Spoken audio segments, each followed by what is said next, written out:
No one could have guessed that behind the facade of Karen and John Newell's happy family life lies a dark and sinister secret. A seemingly successful couple, a perfect home, and an impeccable reputation. But behind that shiny face hid insidious plans, greed, and cold calculation.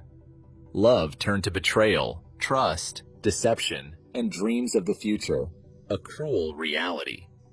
That fateful night, John Newell, a successful and respected man, did not even suspect that his own wife was planning the most terrible thing. He did not know that under the mask of tenderness and care was hidden desire for wealth, so strong that Karen was ready to do anything to get rid of him. 18-year-old Peter Pidgey, her young lover, was caught in a web of deceit, becoming an instrument of crime in her hands. He was madly in love and ready to do his lover's every bidding, even if it meant committing a terrible crime. What could be scarier than finding out that the person you share your life with is planning your death for money? What horror would John feel if he knew his killer was sleeping under the same roof as him? Tangle of lies, passion, and betrayal led to a bloody denouement that shocked not only family and friends, but the entire town. This story is not just a story about a crime. It is a story about how love and trust can become a tool for the lowest of purposes, how deceit and betrayal can destroy lives, and how greed can push people to extreme measures. For someone as conniving as Karen, the prosecutor's office sought the death penalty, and they had a really powerful trump card. It was a young lover who was also facing the death penalty. So it was easy to break him with almost no pressure, offering a deal for a reduced sentence. So when questioned, the young lover immediately admitted that he had been having an affair with Karen Newell. He had already said that they had been intimate every time they met. She literally turned his head and then took control and manipulated him into getting rid of her husband. All of this was going on until he committed a terrible crime. PJ admitted that it was his mistress who came up with the plan to attack him with a bat. When it did not work, the perpetrator began planning a more complex crime. On August 26, 1995, jury selection was completed and the trial was to begin. However, minutes before the trial was to start, the defendant's attorneys approached the prosecutor's office and offered a plea bargain to the prosecution so that Kara could get a lighter sentence for pleading guilty. Now let's learn the whole truth of what happened and get to know Karen and John and what happened on that fateful night. How could a loving wife turn into a cold-blooded criminal? What made a young boy agree to a terrifying plan? Prepare to plunge into the dark depths of the human soul, where love and betrayal intertwined in a deadly dance, leaving behind a bloody trail. It was late Sunday evening, February 20th, 1994. On a lonely stretch of rural road in Orange County, Florida, located between Cocoa Beach and Orlando, a car pulled over to the side of the road. A woman got out of it and began waving frantically to every passing car. When her plea was finally answered, she asked for help. A man was visible in the headlights, bleeding in the passenger seat. The woman's name was Karen Newell, and her spouse's name was John. He had been shot several times, but was still alive. The woman asked for a cell phone from the stopped driver and dialed emergency services. She confusedly yelled into the receiver that she needed help immediately. Her husband was dying. Literally within minutes, a sheriff's deputy, police officers, and paramedics arrived on the scene, but John didn't need them anymore. Now he needed a medical examiner. The man died before he could get help. All the paramedics could do was confirm the man's death from multiple gunshot wounds. Police officers immediately began communicating with the wife of the murdered man. The woman said they were attacked as the couple headed home to Orlando after a day at the beach. While returning home, the car began having some sort of malfunction that the woman was not familiar with. Her husband asked her to pull the car over to the side of the road to find out what the problem was. The spouse got out and opened the hood. At that very moment, a car was parked right next to the car, a small sedan. She described the vehicle with 3 men inside with a menacing appearance. She remembered a sticker on the rear window with the words, "Bad Guy" on it. The passengers exited the vehicle. They didn't notice Karen, the woman bent over, continuing to watch them. She managed to see the moment of the crime. One of the strangers approached the driver's window and demanded a wallet from her spouse. However, he refused and tried to fight back. Eventually, a struggle ensued. Then one of the attackers pulled out a gun and shot him several times. After that, they immediately jumped into the car, which was still waiting for them, and fled. Karen was miraculously unhurt. She immediately ran up to John, who was bleeding. There was nothing her spouse could do about it. Karen called the emergency services. The woman was in shock. She was constantly screaming, crying, and repeating that her husband was not just taken away from her, but the father of the future child was killed. According to her, the woman was in the early stages of pregnancy. Karen Newell was a Florida native. Her life has always been difficult. From early childhood, she was subjected to abuse. However, this did not break her. Despite the cruelty of people close to her, she always remained cheerful and energetic. She enjoyed parties and socializing with her friends, of which she had plenty. By the time she graduated from high school, she became a real beauty, on which everyone turned around if she passed by. The girl had plenty of admirers, and she could turn anyone's head. However, this did not help to build a happy family. Right after school, she had several unsuccessful relationships. By her 20th birthday, Karen had been married twice, and both marriages ended in divorce. But she didn't despair and decided to focus her efforts on her career. Since the spring of 1993, 28-year-old Karen began to actively move up the career ladder. Prior to this, girl for a long time worked in several accounting positions, as well as a nurse in a private clinic. This charming brunette repeatedly participated in beauty contests in the hope of starting a modeling career. However, in these endeavors, she was not particularly lucky.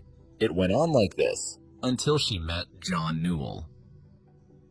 One day, she walked into a bar in an Orlando suburb where a pleasant stranger sat drinking alone. The man was a local mechanic and auto shop owner, a true professional who was much appreciated. Shortly before meeting him, John had separated from his first spouse, who was a Navy nurse. That very day, she had just returned from a long business trip and informed her spouse that she had met another man. She decided to break off her relationship with John. That is why John was in the bar that evening.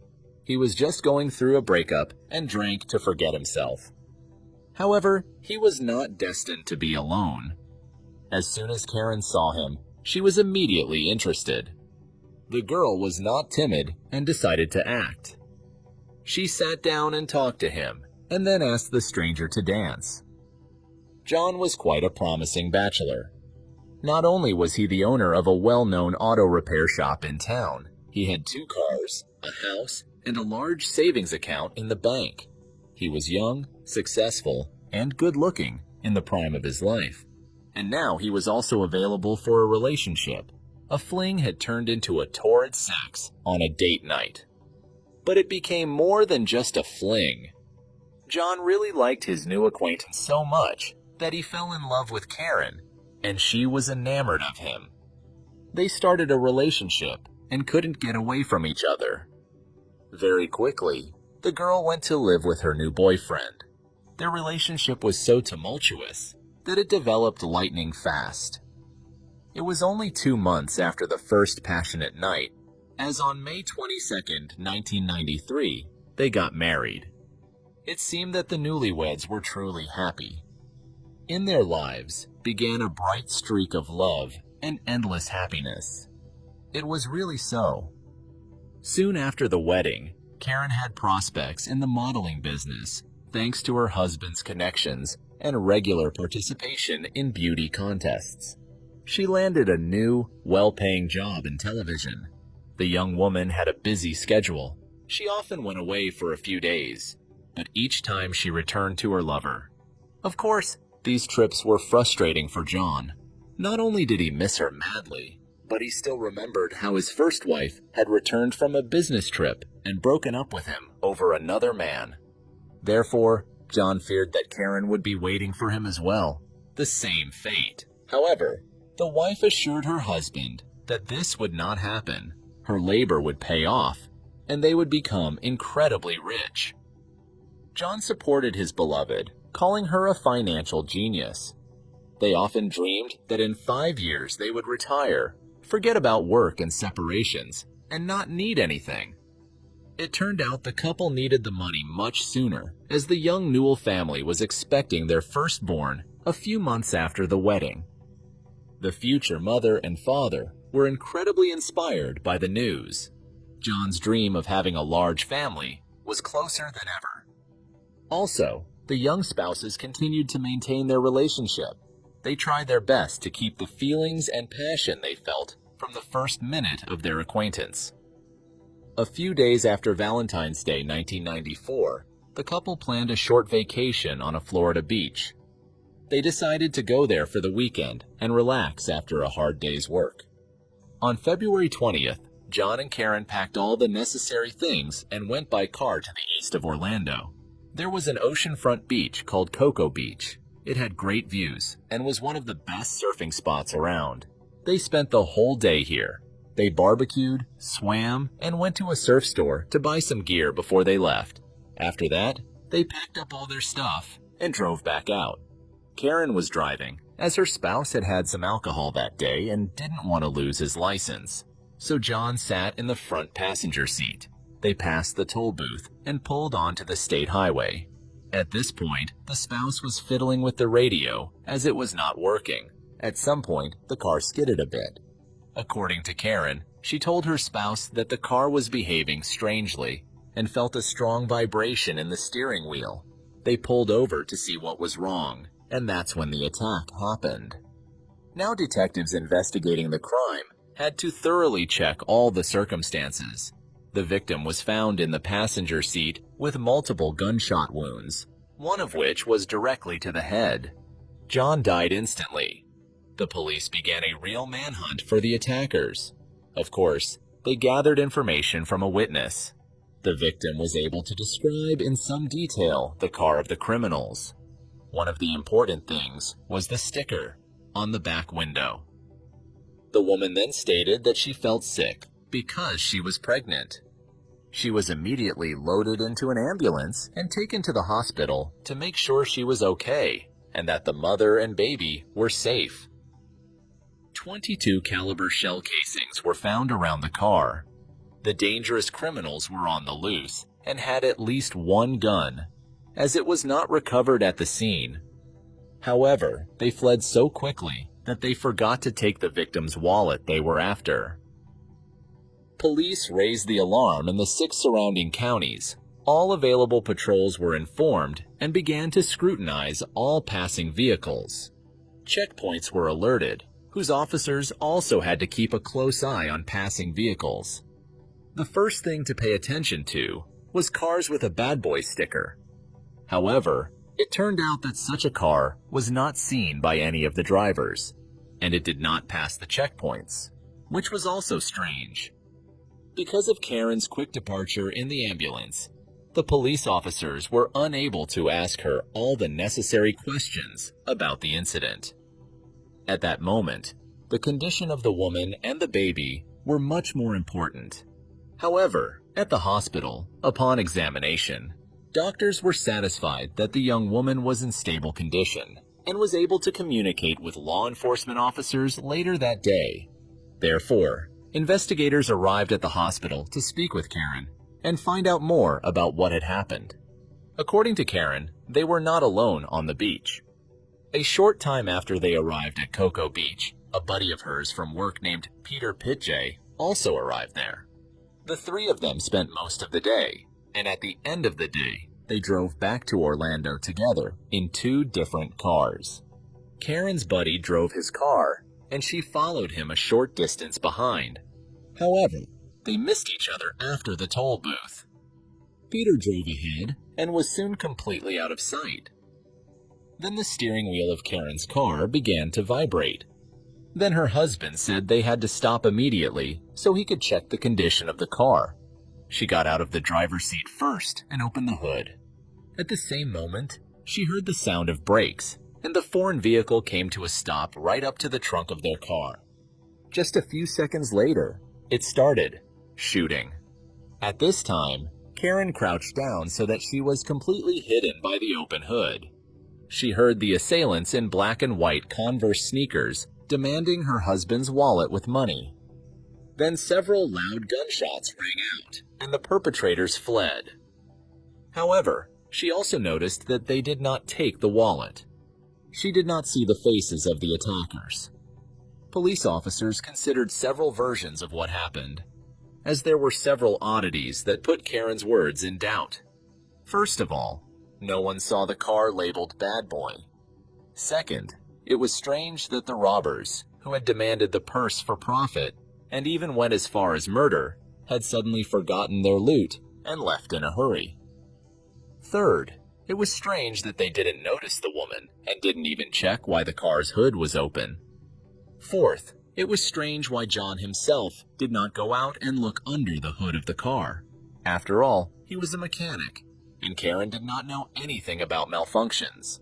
However, the investigators did not accuse the widow of lying, but first decided to get more information about what happened. Detectives quite quickly found interesting information, namely, a report from 3 months ago from Orlando. It turned out that there was a similar incident of assault on the young Newell family then. According to the couple's statement, around 9 p.m., Karen heard a noise in the backyard of their home. She told her spouse about it and asked him to go out and check what was going on. When John went outside, he was met by 2 men wearing masks and carrying baseball bats. They attacked and beat him up, but to the victim's luck, a neighbor quickly left the house when he heard the noise. A sudden porch light on the porch scared the attackers away, and they fled. John returned to the house and told his spouse what had happened, and she called emergency services. The man was not badly injured, but had multiple contusions on his head and all over his body. He was unable to provide any valuable information that would allow him to catch the perpetrators, as he could not see the faces of his attackers. After a short, unsuccessful search, the statement ended up in a folder of unsolved cases. At the time, John was sure he had interfered with the burglars, which was why they had attacked the house. But now it all seemed more sinister. The pattern was rather odd. Could John have made enemies who were after him? Perhaps they had failed to take things to their logical conclusion the first time, and so had attacked again to eliminate the man. This explained why the perpetrators did not take the wallet. They did not come for that, but intended to kill the man. Detectives began to check all the acquaintances with whom the victim might have had conflicts recently. John ran a successful business. Could the competitors go to extreme measures? But that theory didn't check out. Most of the man's friends and acquaintances denied that they were aware of such conflicts. The deceased was a good-natured, completely non-conflictive person, and never told about any unpleasant situations that could cause hatred towards him. Everyone confirmed that the man was ready to help in any situation.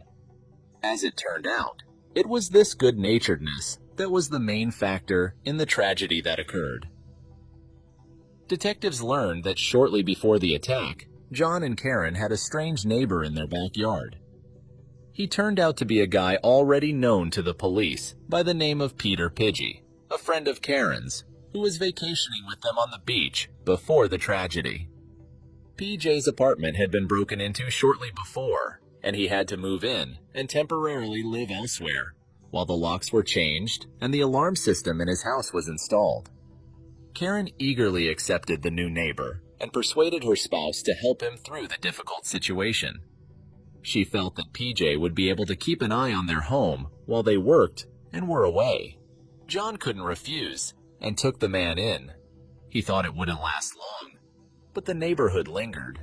18-year-old Peter PJ was a young surfer. a good-looking guy with blonde hair and blue eyes. Naturally, amidst the new facts, the investigators had a suspicion that Karen had a thing for this guy. The answer to this question could appear with the birth of the Newell child, because it is possible that his father was Peter Pidgey. The suspicion only grew stronger. A rather unpleasant picture was emerging. A young, beautiful woman was probably having an affair on the side. She got pregnant, realizing that the father of the child could be either of her partners. But why set up this cohabitation under the roof of her home? Could the lovers have had plans to get rid of John and get his money?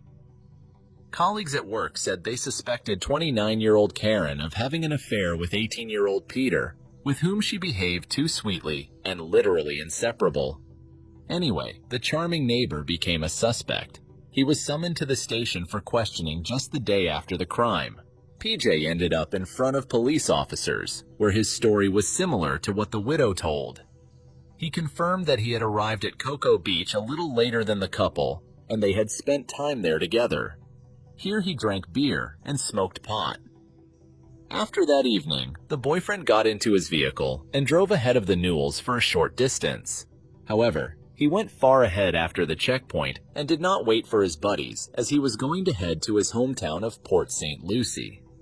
Overall, his story sounded coherent and consistent with Karen's story.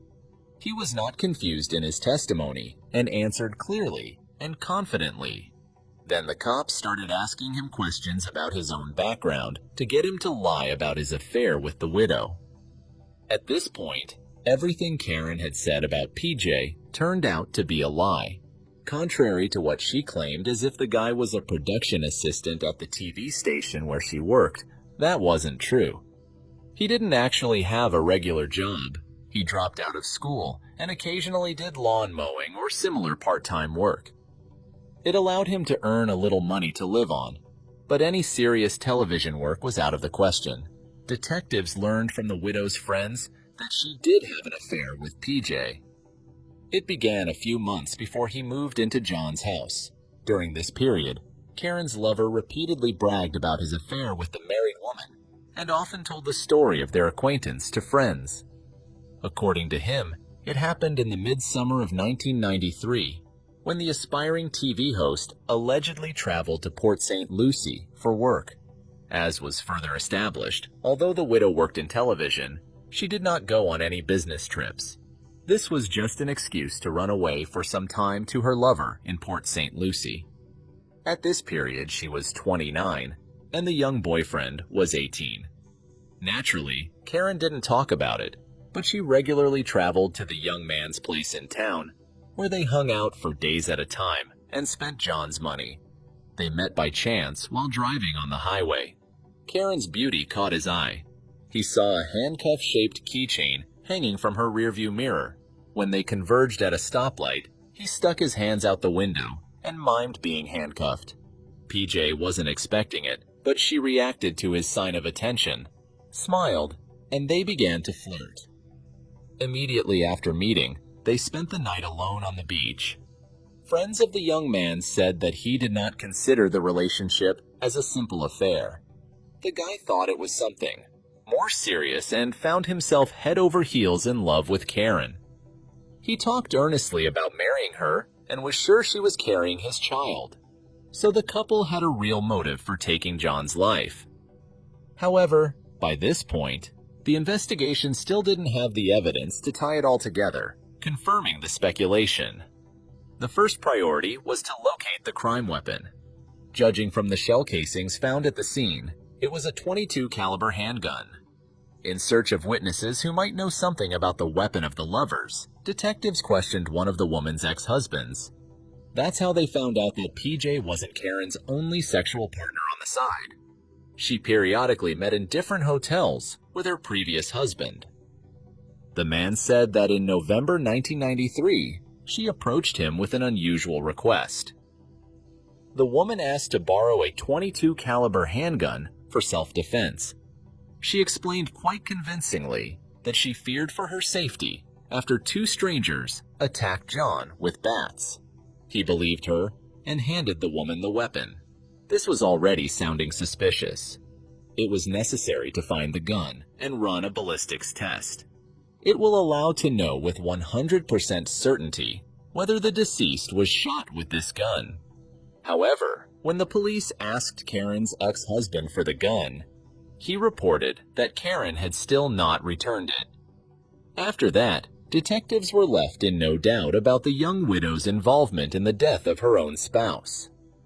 Checking the biography of the potential criminal, police learned that during this period she was on probation. Back in 1989, she was convicted of credit card forgery and grand larceny. Naturally, during the period of rehabilitation, she was not allowed to keep the weapon that her ex-husband had given her. On that basis, just 8 days after John's death, the widow was arrested for violating her probation. Karen was supposed to be held in jail until the investigation was completed. It was not a long wait, as police officers obtained valuable evidence just 2 days after her arrest. Investigators questioned a man named Louis Aragon, who was the half-brother of the prime suspect in organizing the crime. This man had a real criminal career, so he did not shy away from dirty work. In the summer of 1993, Karen came to him with a proposal. Her spouse's life was insured for $500,000. The woman offered her brother to help get rid of him. In return, the half-sister promised to pay a tidy sum. But despite all the temptations of the deal, the brother refused. Louis denied being involved in the roadside shooting, but the man also knew of a previous attempt to get rid of John. That happened in November 1993. One of the attackers with bats was Peter PJ. In Karen's mind, her spouse was supposed to be beaten to death literally in his own backyard, all for money. But luckily, a neighbor came out of his house in time and scared the attackers away. This really pissed Karen off because she was already very much imagining her life without her annoying husband. The testimony of the half-brother became a real breakthrough in the investigation. Louis's testimony allowed to connect all the pieces of the puzzle and put the puzzle together. According to the man, his sister came to him just days after the first attack. She wanted to persuade him to participate in the second murder attempt so that everything would go smoothly, but he refused. However, her lover, for Karen's sake, was willing to go all the way. Close to Thanksgiving 1993, Karen talked her husband into letting Peter PJ stay with them. Louis claimed that he didn't know exactly how the attack had been set up since the planning had taken place without him, but that didn't matter much anymore.